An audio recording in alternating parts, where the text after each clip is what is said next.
Assalamualaikum warahmatullahi wabarakatuh. Nama saya Nazilatul Muisa, NIM T 2018-2109.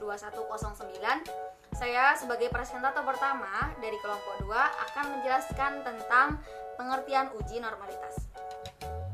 Uji normalitas adalah sebuah uji yang dilakukan dengan tujuan untuk menilai sebaran data pada sebuah kelompok data atau variabel. Apakah sebaran data tersebut berdistribusi normal atau tidak? Uji normalitas berguna untuk menentukan data yang telah dikumpulkan berdistribusi normal atau diambil dari populasi normal. Metode klasik dalam pengujian normalitas suatu data tidak begitu rumit.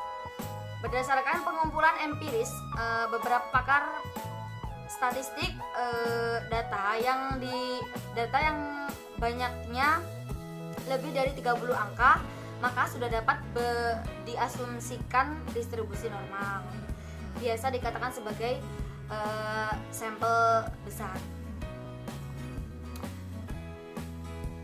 Menguji normalitas data kerap kali disertakan dalam suatu analisis statistika inferensial untuk satu atau lebih kelompok sampel.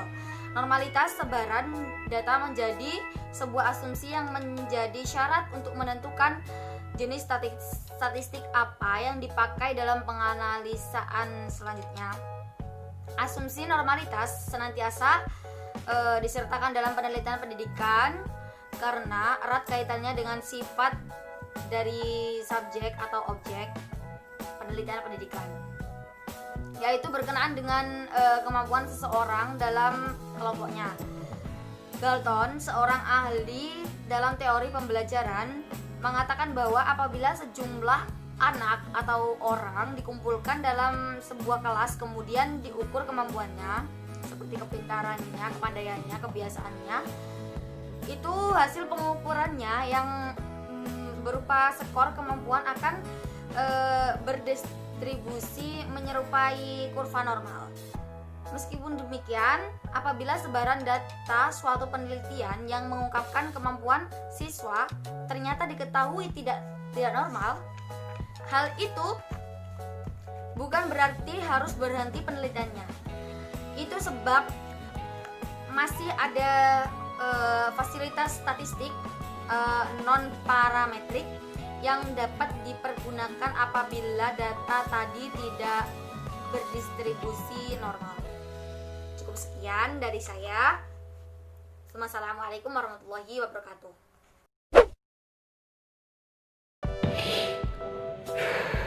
Baik, Bismillahirrahmanirrahim. Assalamualaikum warahmatullahi wabarakatuh. Di sini saya Firman Hadiansyah. Pada kesempatan kali ini saya akan menjelaskan tentang apa itu pengertian dari uji normalitas. Uji normalitas itu sendiri adalah uji yang dilakukan dengan tujuan untuk menilai sebaran data pada sebuah kelompok data atau variabel. Apakah sebaran data tersebut berdistribusi normal ataukah tidak? Uji normalitas berguna untuk menentukan data yang telah dikumpulkan berdistribusi normal atau diambil dari populasi normal. Metode klasik dalam pengujian normalitas suatu data tidak begitu rumit. Berdasarkan pengalaman empiris beberapa pakar statistik, data yang banyaknya lebih dari 30 angka atau N lebih besar dari 30, maka sudah dapat diasumsikan bahwa berdistribusi normal. Biasa dikatakan sebagai sampel dan biasa dikatakan sebagai sampel besar. Namun, untuk memberikan kepastian, data yang dimiliki berdistribusi normal atau tidak, sebaiknya digunakan uji normalitas. karena belum tentu data yang lebih dari 30 bisa dipastikan berdistribusi normal. Demikian sebaliknya, data yang banyaknya kurang dari 30 belum tentu tidak berdistribusi normal. Untuk itu, perlu suatu pembuktian uji statistik normalitas yang dapat digunakan antaranya chi-square, Kolmogorov, Smirnov, kemudian Lilia Force, kemudian Shapirovic, dan yang terakhir adalah Jerky-Bera. Selanjutnya yakni bentuk pengujian tentang kenormalan distribusi data. Tujuan dari uji ini adalah untuk mengetahui apakah data yang terambil merupakan data terdistribusi normal atau bukan. Dan kemudian maksud dari terdistribusi normal adalah data akan mengikuti bentuk distribusi normal, di mana data memusat pada nilai rata-rata dan median. Dan selanjutnya, untuk rumus yang digunakan uji normalitas adalah rumus chi kuadrat. Mungkin hanya ini yang bisa saya sampaikan. Kurang lebihnya mohon maaf. Assalamualaikum warahmatullahi wabarakatuh. Assalamualaikum warahmatullahi wabarakatuh. Perkenalkan, nama saya Ikla Muzayana. Di sini saya dari kelompok 2 akan menjelaskan tentang metode Lillie Force untuk uji normalitas. Nah, jadi pertama-tama di sini ada langkah-langkah pengujian. Uji Lillie Force digunakan bila ukuran sampel lebih kecil dari 30. Nah, jadi metode ini digunakan apabila sampel lebih kecil dari 30. Jadi, jika sampel lebih dari 30 itu tidak menggunakan metode ini. Nah, misalkan sampel acak dengan hasil pengamatan X1, X2 sampai Xn akan diuji apakah sampel tersebut berasal dari populasi berdistribusi normal atau tidak. Nah, langkah-langkahnya bagaimana? Jadi langkah-langkah pengujian yang pertama yakni dengan merumuskan hipotesis. Yang pertama yakni menggunakan H0. Nah, H0 sama dengan sampel berasal dari populasi berdistribusi normal. Nah, yang kedua yaitu H1, yaitu sampel tidak berasal dari populasi berdistribusi normal. Kemudian langkah yang ketiga dari rumuskan hipotesis adalah taraf nyata. Kemudian di poin yang kedua untuk langkahnya yaitu data diurutkan dari yang terkecil hingga ke terbesar. Jadi jangan sampai kita mengurutkan data dari yang terbesar kemudian yang terkecil, dari yang terkecil ke yang terbesar. Kemudian kita harus mencari rata-rata. Nah, dari rata-rata kemudian simpangan baku sampel. Kemudian kita tentukan angka baku tersebut. Nah, di sini ada perhitungan. Di sini akan saya tampilkan di atas. Kemudian hitung peluang. Kemudian langkah selanjutnya yaitu hitung peluang. Nah, selanjutnya di sini kita hitung peluang. Dari contoh itu F dalam kurung ZI sama dengan P dalam kurung ZI. Kemudian kita hitung proporsi yang lebih kecil yang lebih kecil atau sama dengan ZI atau S. Kemudian kita hitung dari FZI dan SZI. Kemudian dari statistik uji, yaitu nilai terbesar dari FZI, SZI. Kemudian dengan kita menentukan titik krisis dari L, kriteria uji tolak HO jika lo atau label diterima dalam hal lainnya. Kemudian metode Lilliefors ini merupakan data dasar yang sudah diolah dalam tabel. Ntar saya tampilkan di sini.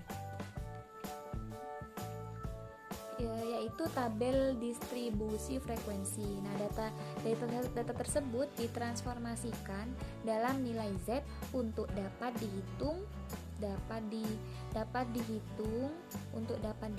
luasannya. Normal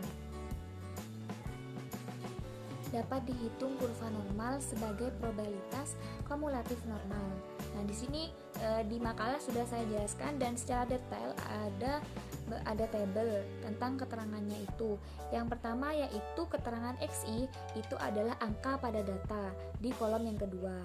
Nah, di kolom yang selanjutnya, di kolom yang ketiga, yakni transformasi dari angka rotasi pada distribusi normal.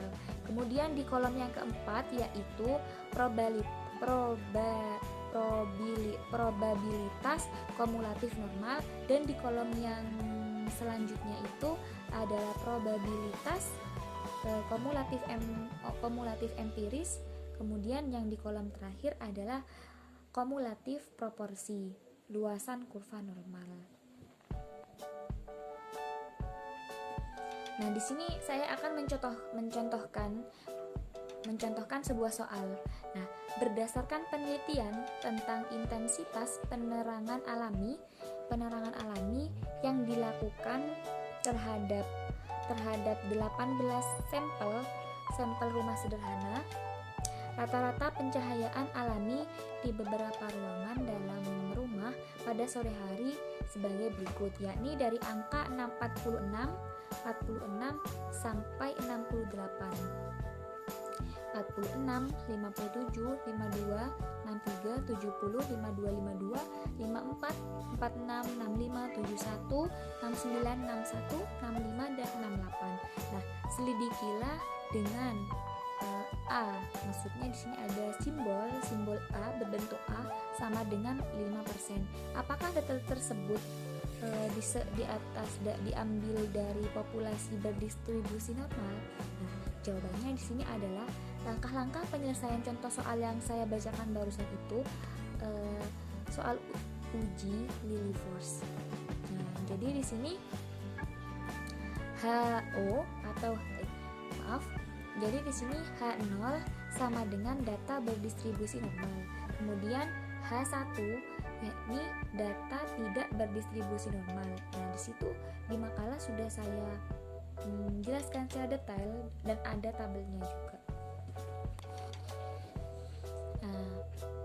Nah, begitulah contoh soal dan jawaban yang dapat saya paparkan.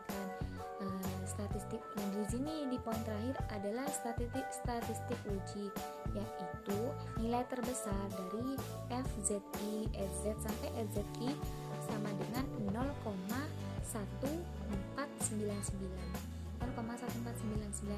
Kriteria uji yaitu tolak H0 jika L0 sama dengan label atau terima dari dalam hal lainnya.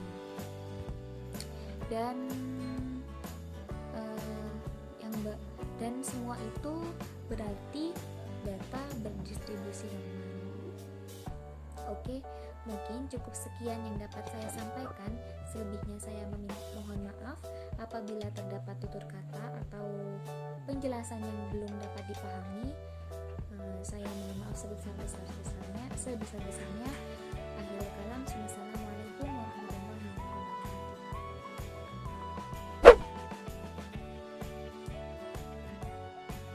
Bismillahirrahmanirrahim. Assalamualaikum warahmatullahi Arista, NIM T2018-2088. Saya dari kelompok 2 Statistika Pendidikan. Di sini kelompok kami membahas tentang uji normalitas, dan saya sendiri di sini akan membahas tentang uji normalitas data dengan menggunakan metode Chi-kuadrat. Apa itu Chi-kuadrat? Chi-kuadrat menurut Sugiono adalah teknik analisis komparasional yang mendasarkan diri pada perbedaan frekuensi data yang sedang diobservasi. Pengertian yang lain ialah Chi-kuadrat adalah pengujian hipotesis mengenai perbandingan antara frekuensi observasi atau yang benar-benar terjadi atau faktual dengan frekuensi harapan. Yang dimaksud dengan frekuensi harapan ini adalah frekuensi yang nilainya dapat dihitung secara teoritis, sedangkan frekuensi observasi adalah frekuensi yang nilainya didapat dari hasil percobaan. Simbol dari frekuensi harapan ialah huruf E atau FE, frekuensi harapan. Sedangkan simbol dari frekuensi observasi ialah O atau FO. Dalam statistik, distribusi Chi-kuadrat termasuk dalam statistik non-parametrik. Maksudnya adalah distribusi ini di mana besaran-besaran populasi tidak diketahui. Kemudian metode Chi-kuadrat menggunakan data nominal dan data tersebut diperoleh dari hasil menghitung. Sedangkan besarnya nilai Chi-kuadrat bukan merupakan ukuran derajat hubungan atau perbedaan. Pembahasan yang selanjutnya ialah tentang langkah-langkah pengajuan hipotesis dalam uji normalitas, diantaranya sebagai berikut. Yang pertama, hipotesis yang digunakan. HO adalah kelas berdistribusi normal, kemudian HA kelas tidak berdistribusi normal. Kemudian langkah yang kedua, menentukan statistik yang digunakan. Rumus yang dipakai untuk menghitung normalitas hasil belajar peserta didik yaitu Chi-kuadrat, karena pembahasan saat ini adalah uji normalitas dengan menggunakan metode Chi-kuadrat. Kemudian yang ketiga, menentukan taraf signifikan. Dalam penelitian ini, taraf signifikannya adalah 5% dengan derajat kebebasan sama dengan N-1. Kemudian yang keempat, menentukan kriteria pengujian hipotesis. HO diterima apabila nilai hitung Chi-kuadrat lebih kecil daripada Chi-kuadrat pada tabel. Sedangkan HO ditolak apabila nilai Chi-kuadrat hitung lebih besar daripada Chi-kuadrat pada tabel. Dan rumus yang digunakan sudah tertera dalam makalah. Dan untuk melakukan uji normalitas data dengan menggunakan metode Chi-kuadrat, langkah-langkahnya adalah sebagai berikut. Yang pertama, menghitung rata-rata dan standar deviasi. Kemudian yang kedua, menyusun data ke dalam tabel penolong untuk menghitung Chi-kuadrat. Data yang belum disajikan dalam tabel distribusi frekuensi, sajikan terlebih dahulu ke dalam tabel distribusi frekuensi. Kemudian yang ketiga, mentransformasikan angka batas bawah dan batas atas ke dalam skor baku. Yang di sini rumusnya Z sama dengan X min rata-rata per S. Kemudian angka yang keempat yaitu menghitung luas proporsi dengan terlebih dahulu menentukan nilai Z tabel. Kemudian yang kelima, menghitung frekuensi harapan dengan mengalihkan luas proporsi dengan jumlah data yang diobservasi. Kemudian yang ketujuh, menghitung Chi-kuadrat. Yang kedelapan, menentukan derajat kebebasan dengan rumus dB sama dengan K min 3. Kemudian yang selanjutnya, menentukan nilai Chi-kuadrat tabel pada taraf signifikansi dan derajat kebebasan yang telah ditentukan. Kemudian yang terakhir, membandingkan harga Chi-kuadrat hitung dengan Chi-kuadrat tabel. HO adalah kelas berdistribusi normal. kemudian HA kelas tidak berdistribusi normal. Kemudian langkah yang kedua, menentukan statistik yang digunakan. Rumus yang dipakai untuk menghitung normalitas hasil belajar peserta didik yaitu C kuadrat, karena pembahasan saat ini adalah uji normalitas dengan menggunakan metode C kuadrat. Kemudian yang ketiga, menentukan taraf signifikan. Dalam penelitian ini, taraf signifikannya adalah 5% dengan derajat kebebasan sama dengan N-1. Kemudian yang keempat, menentukan kriteria pengujian hipotesis. HO diterima apabila nilai hitung C kuadrat lebih kecil daripada C kuadrat pada tabel. Sedangkan HO ditolak apabila nilai C kuadrat hitung lebih besar daripada C kuadrat pada tabel. Dan rumus yang digunakan sudah tertera dalam makalah. Dan untuk melakukan uji normalitas data dengan menggunakan metode C kuadrat, langkah-langkahnya adalah sebagai berikut. Yang pertama, menghitung rata-rata dan standar deviasi. Kemudian yang kedua, menyusun data ke dalam tabel penolong untuk menghitung C kuadrat. Data yang belum disajikan dalam tabel distribusi frekuensi, sajikan terlebih dahulu ke dalam tabel distribusi frekuensi. Kemudian yang ketiga, mentransformasikan angka batas bawah dan batas atas ke dalam skor baku. Dan di sini rumusnya Z sama dengan X min rata-rata per S.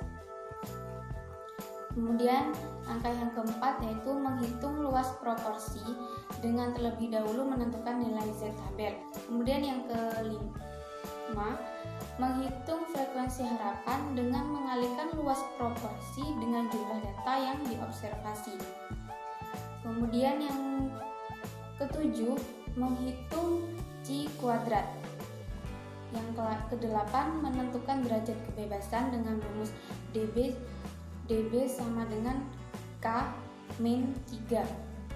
Kemudian yang selanjutnya, menentukan nilai C kuadrat tabel pada taraf signifikansi dan derajat kebebasan yang telah ditentukan.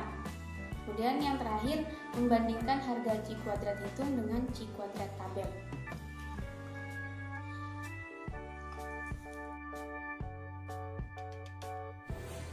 Assalamualaikum warahmatullahi wabarakatuh. Ya, pada pertemuan kali ini saya akan menjelaskan tentang uji Kolmogorov-Smirnov. Apa itu uji Kolmogorov-Smirnov? Yaitu adalah pengujian normalitas yang banyak dipakai. Ya, karena uji ini banyak dipakai oleh para peneliti. Kelebihan uji ini adalah sederhana dan tidak menimbulkan persepsi di antara satu pengamat dengan pengamat yang lain. Konsep dasar dari uji normalitas Kolmogorov-Smirnov adalah dengan membandingkan distribusi data yang akan diuji normalitasnya dengan distribusi norma baku. Distribusi norma baku adalah data yang telah ditransformasikan ke dalam bentuk skor dan diasumsikan norma. Penerapan pada uji Kolmogorov-Smirnov adalah bahwa signifikasi di bawah 0,05 berarti data yang akan diuji mempunyai perbedaan yang signifikan dengan data normal baku, berarti data tersebut tidak normal. Dan jika signifikasi di atas 0,05 maka berarti tidak terdapat perbedaan yang signifikan di antara data yang akan diuji. Di sini ya saya akan memberi contoh ya. Ini salah satu interpretasi uji normalitas Kolmogorov dengan sistem SPSS. Bisa dilihat di sini. Sampel ya. Yang pertama N itu adalah nilai ujian ya, nilainya ada 40.